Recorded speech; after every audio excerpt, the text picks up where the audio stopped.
I spent years thinking I was lazy, broken, undisciplined, or something's wrong with me. Turns out my brain just works in a completely different way because I have a neurodivergent brain. Approximately 10-15% of the people living on the spectrum have ADHD, ADD and such, and it turns out I'm one of them. And the advice I found online nearly broke me because everybody told me that, hey, try to be more disciplined, try to do time blocking, get your calendar up and running, and then just stick to it. Treat every calendar event as an appointment and it's gonna fix your problems. But when you have a brain that has 100 tabs open, everything is a different color and you don't know where the music's coming from, you don't know how to focus on one appointment in your calendar even. So I needed a way to fix them. So instead of listening to all the tips and tricks, I stopped trying to fix my brain and I built systems that would help me live my life and build my business properly. I'm gonna take you for a walk and explain to you what happened. For a long time, I put a lot of pressure on myself, thinking that I'm just cannot focus properly and I need to be more disciplined. When I go to the gym, I would fall out after a week or two. So all my life I lived like I'm a little bit of an outlier. You know when you just leave your hotel room without your card all the time, or you leave the house, get in your car, but you forget your phone and keys inside the door. All these tiny things that happen, like payroll comes around and then I forget to pay my team members, and you don't do that when you're a founder because people depend on you. Or in the morning when I have to take my thyroid medicines, and by the time I get to the kitchen, ADHD life happens and a lot of things come to me and I forget to do that. All of these tiny things made my life miserable, and especially as a founder and business owner, you cannot forget all this. People depend on you, you have to have your health ready, you have to build your relationships. So I needed systems, and I was walking on a Bali beach listening to Gino Wickman's book called The Traction. And that's where he said, if anything you do more than once that takes more than 5 minutes to do, you have to automate it. And that's when I was like, that really resonates to me. And it didn't resonate to me because I was a big systems guy, but because I knew that anything that I have to do more than once, I usually forget or slips out of my mind or I'm late. And on top of that, I'm a maximalist. So I would put a lot of pressure on myself, not doing the things that I tell myself to do. And I always told myself that, hey, I just need more willpower. And the way I think of willpower is basically a big cord. When you cut the cord in the intersection, you see like smaller wires. And if you cut those smaller wires, you see even smaller wires. And I think of willpower as one wire at a time. When you brush your teeth in the morning, you lay the wire for the day. When you take your meds, or supplements, you lay a wire for the day. And when you keep doing this over and over again, you get a massive, massive cord that cannot be broken. And that's basically willpower. Now, here's the thing. When you have ADHD brain, it's very hard to do some of those things because sometimes you just forget one of the wires and then you suddenly think that you're not disciplined and you don't have willpower. So here is where my systems come into place. And to explain you the business systems that I actually use, I'm gonna take you back to my studio and home office. But meanwhile I'm walking, the basic systems that really worked for me were very, very simple. For example, get your meds and supplements by the bed. So when you wake up in the morning, you actually take them right away. You have bottles of water next to your bed, take them. So you don't even have to think about getting to the kitchen to take your supplements. The next thing, time blocking.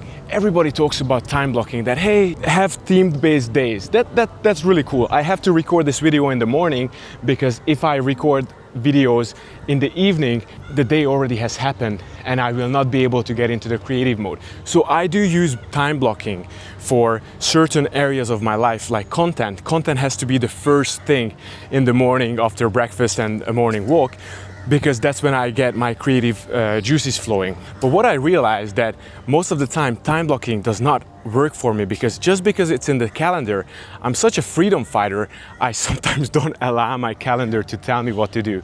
So my main solution was to hire an assistant and have her batch my tasks. For example, when my apartments are rented out, my investment apartments are rented out, when I have to pay the utilities, when I have to pay people, when I have to do admin type of stuff, she would time block my calendar and actually get on a Zoom call with me in order for me to complete it. And when I'm completing it with her, she will ask for confirmation.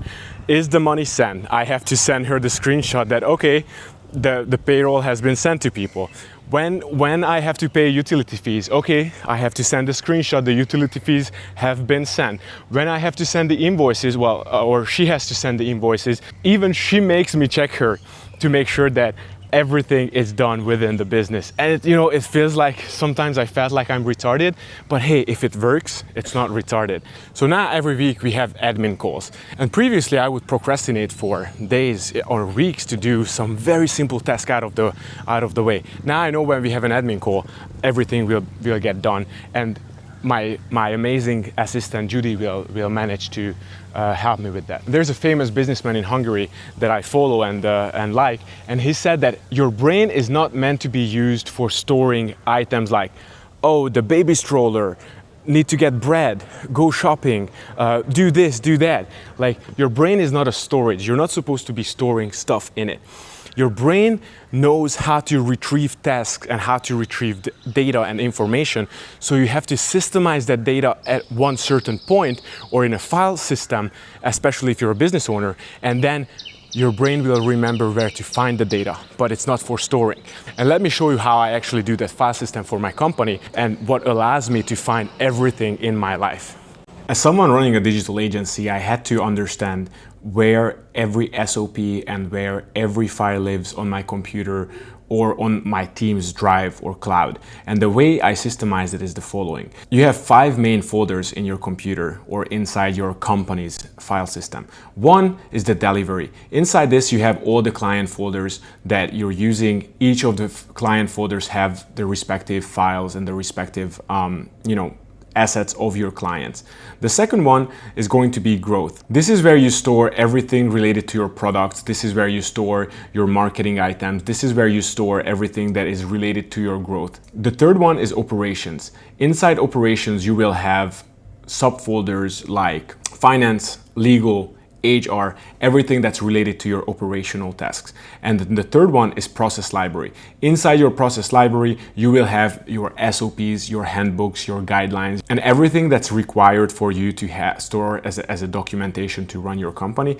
And the last one I like to use is the team space. Inside the team space, basically you have your subfolders for your team members. Now this is where they work, and once something gets accepted by you or the management of your company, that's when they will move that to the respective folders. So let me give you an example. If my executive assistant is working on an SOP, I'm not going to have her work in the process library right from the get-go, because if she saves a document inside this process library, that means that the rest of the team will use it as an SOP, standard operating procedure, and they will do a lot of mistakes, right? Because it has not been officially approved by me or anyone from the management as a done operational process. So until then, they work in the team space.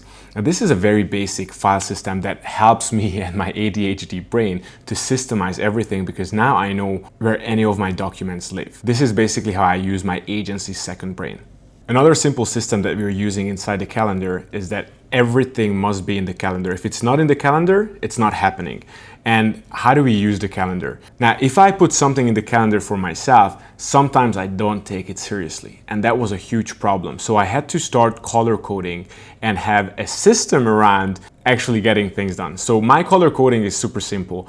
The blue ones are the must non-negotiables. Those are the ones where I have to sit down and do the hard work, grind it out. So for example, this YouTube video is in my calendar right now. I know that it's a non-negotiable. My team has created and helped me with the outline, the research, and all of that stuff. So now I know I have to just record it, because also my editor is waiting for the raw material so he can start editing. If I don't do it, my entire system stopped working.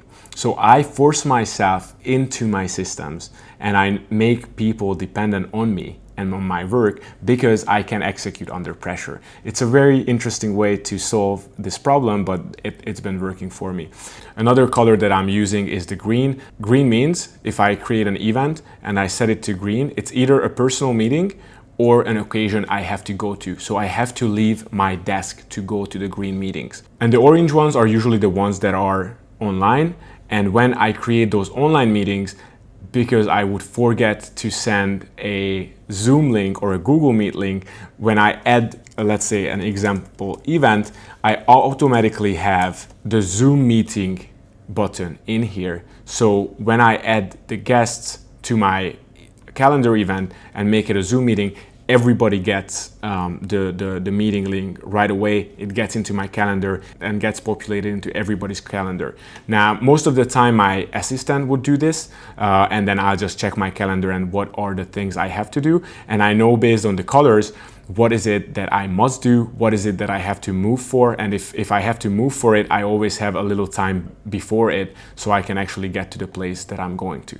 Now, all of these tasks might look very, very simple, but the way my brain works, I have to have a mini system for everything, because otherwise when I have to sit down and think through something, my brain will fire off on all cylinders and think about all those different tabs that are open instead of getting the things done. So by me having the calendar in a certain system or having the files in a certain system, take that extra thinking for my brain out of the question, and it allows me to get things done faster. And not only allows me to do it, but it allows my team to understand how I work and how our business works. And this actually led me to the next level of systemization. Basically, whenever we build digital businesses, personal brands, content frameworks for our clients, I always like to visualize things. Here's a simple email system that I recently built out or visualized. When I'm explaining how my team is building our email sequence, let's say if we have a welcome sequence when somebody signs up for your email newsletter, I have to understand that when you click a free lead magnet, you get a system email, then you get the email that basically has the download inside it. Then you go into the welcome sequence, which is 7 to 14 days minimum to begin with. And then it has a YouTube video, it has a quote. So once I have this system, I can just repeat this in my business every time I'm launching a new product, every time our client is launching a new product. And having all these systems allow me to declutter my brain all the time. Once I have one thought process or one solution for a problem, I create a standard operating procedure or a mini system for it, and then my team just follows that handbook guideline or process description.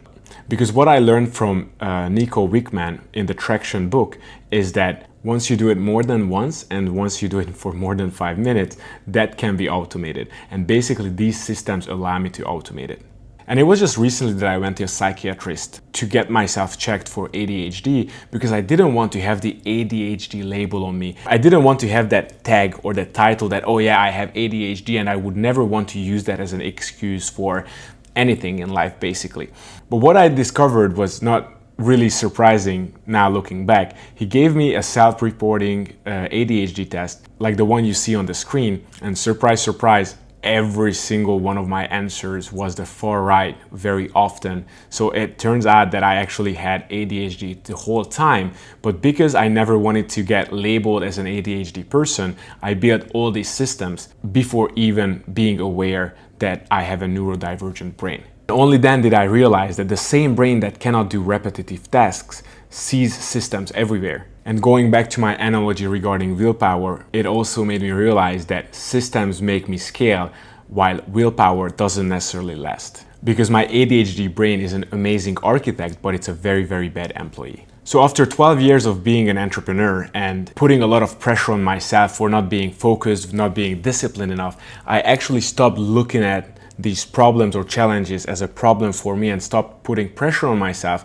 and started realizing that, hey, this is how my brain works. I am just a human. So now in the morning, I don't have to stress about me forgetting my pills, because I realize that, hey, that's just how my brain works. And if your brain works the same way, I just want you to know that you're not alone. And I hope that I was able to structure this video just a tiny bit with this brain so you get some value out of it. And if you did, I kindly ask you to hit the subscribe button, because I'm going to be sharing a lot of cool stuff about content creation, digital business, and how to build systems and businesses to grow to the next level. I'll see you in the next video. Bye-bye.